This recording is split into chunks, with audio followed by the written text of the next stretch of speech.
I woke up in the middle of the night. The room was dark, but something was wrong. The lamp on the ceiling started to blink again and again. It was a very bright, white light.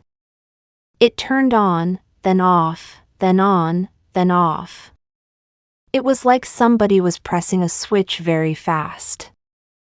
I felt afraid. I told the lights off, because my home had voice commands. But nothing happened. The light continued to flash. I looked at my phone. It showed me that the smart home system was offline. The internet router was silent. No sound, no signal. But the lamp still flashed and made strange shadows on the walls. I felt that someone I could not see was watching me. It was like the house was alive. My heart beat very fast. I wanted to know the reason. Maybe it was a simple problem? Maybe electricity? But my mind was empty. Then I heard a sound. It was a small click, dry and sharp, like an old switch. But in my home I had only modern touch panels. No old switches. That sound did not belong here. It was real, but it should not be possible. I pulled the blanket over my head like a child.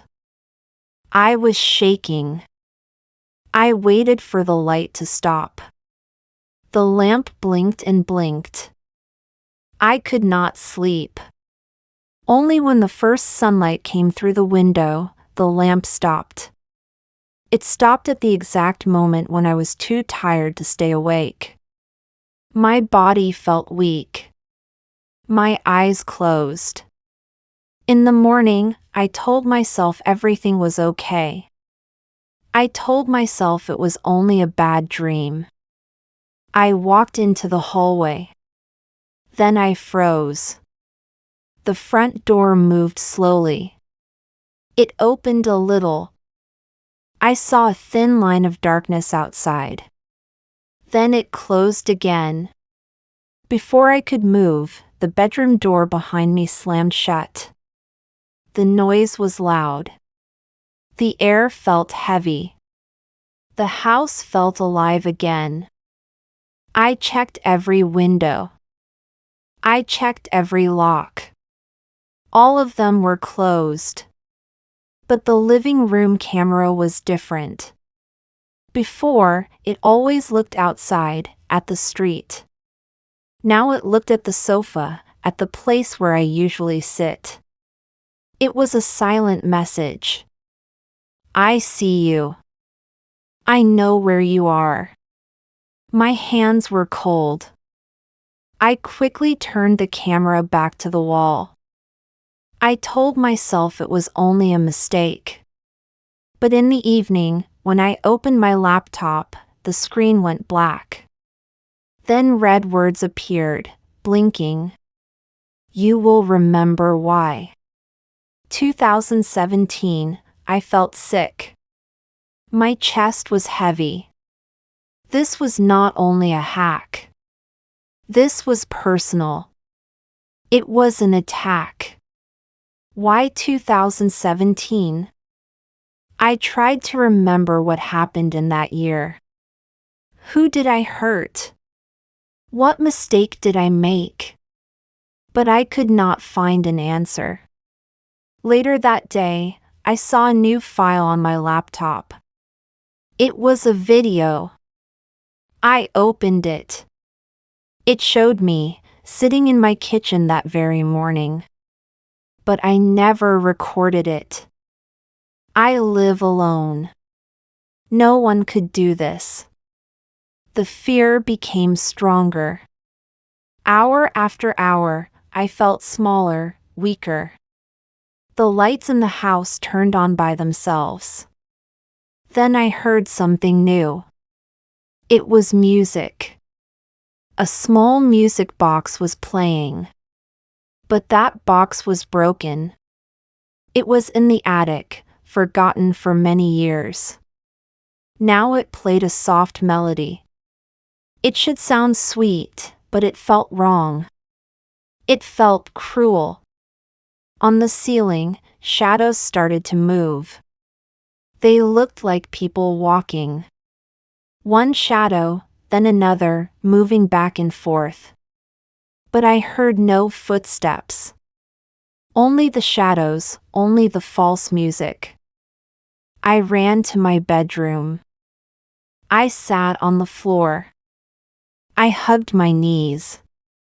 My heart was like a wild drum. Every small noise scared me. The wind outside. The walls inside. I was sure I was not alone. That night, it became worse. I heard a whisper. It was light, almost like wind. But it had meaning, like words. The voice command speaker turned on by itself. A broken, hoarse voice said my name, Sarah. I screamed. The sound filled the room. The next morning I called for help. A detective came. His name was Miller. He looked calm but tired. Like a man who had seen many strange things before. He searched every corner of the house. Finally, he said, "Someone has full access to your home." I thought back and understood.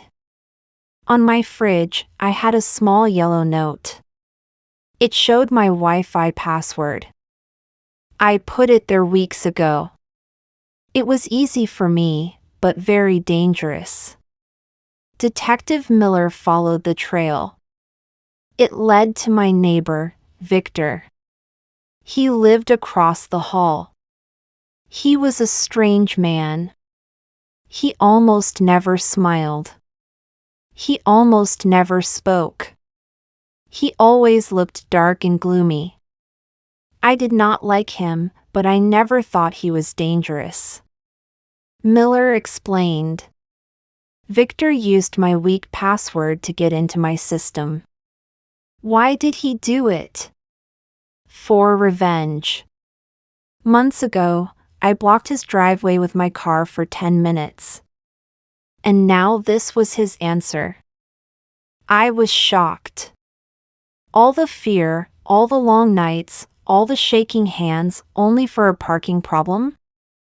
It felt crazy. But when I looked at Victor, I saw something worse. His eyes looked strange. There was a small smile. It was not about parking. T was about power. He liked my fear. He enjoyed watching me suffer. Victor admitted what he did. The police gave him a warning. He was told to stay away from me. I felt angry and tired. I took action. I pulled out all the cameras. I put tape on my laptop camera. I turned off the smart system in the house. The rooms became quiet. For the first time in days, I thought the nightmare was over. But I was wrong. The next evening, I sat in the dark. No lights, no sound. Then I heard it again. That same click from the first night. It was like an old switch moving. I had turned everything off. My stomach turned. Nothing should work. Nothing should make that sound. I ran to the window. I looked across the hall. Victor's lights were on. He sat in front of his TV. He looked bored, like nothing was wrong. But in my room, the lamp flickered. It was slow. One pulse of light. Deliberate. Like a message. He returned, but he was not happy. I called Miller again. He said the case was closed. Victor already admitted everything. The rest was only my fear, he said. But I did not believe him. I could feel it. Something was wrong. Then I saw it. On my windowsill was a flower. It was a dried rose. It was pressed and sealed in plastic. I had never owned a rose like that. I never brought flowers into this home. My hands began to shake. Miller's eyes searched the room. He stopped near the wall. There was an old phone jack close to the floor. He asked, "You don't have a landline? Why is this here?" He opened the cover. Inside was a thin microphone. It was hidden in the wall. It was not Wi-Fi. It was wired into the old building system. The truth hit me hard. Victor was not clever enough for this. Yes, he used my Wi-Fi password. Yes, he made me afraid. But he could not do this. Someone else was behind it. The red message on my laptop came back to my mind. You will remember why. 2017. Miller started to check old records. In 2017, I worked as a project manager. I remembered something. I fired a man named Ethan. He was smart, a good engineer, but unstable. He made a dangerous mistake. I had no choice. After I fired him, he disappeared. Miller discovered something shocking. Ethan was Victor's cousin. Victor was the person close enough to spy on me. His anger about the car was only a cover. Ethan had a bigger plan. The police searched for Ethan. They found him.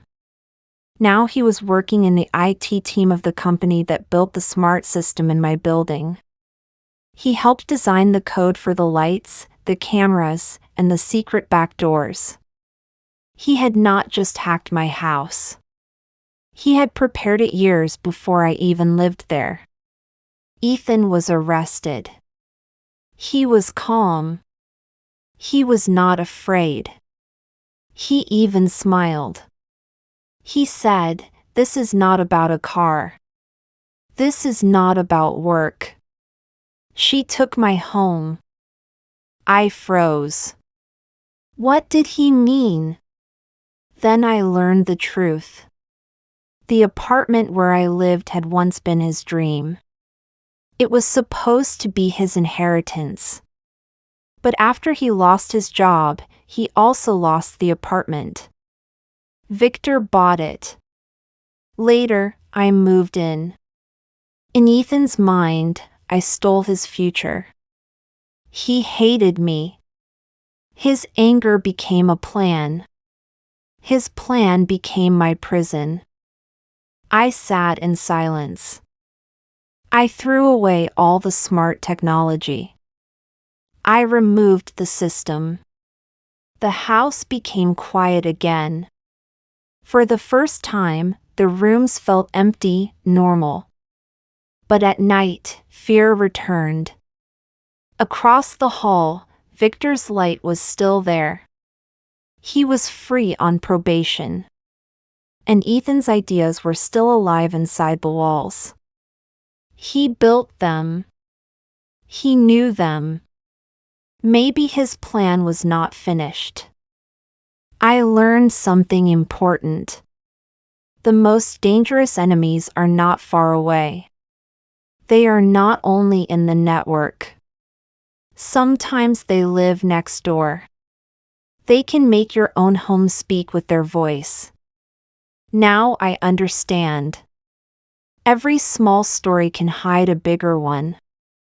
Every small act of revenge can hide a larger plan. My life became part of someone else's story. It was written years before I came to this place. The walls are quiet now. But I do not trust the silence anymore.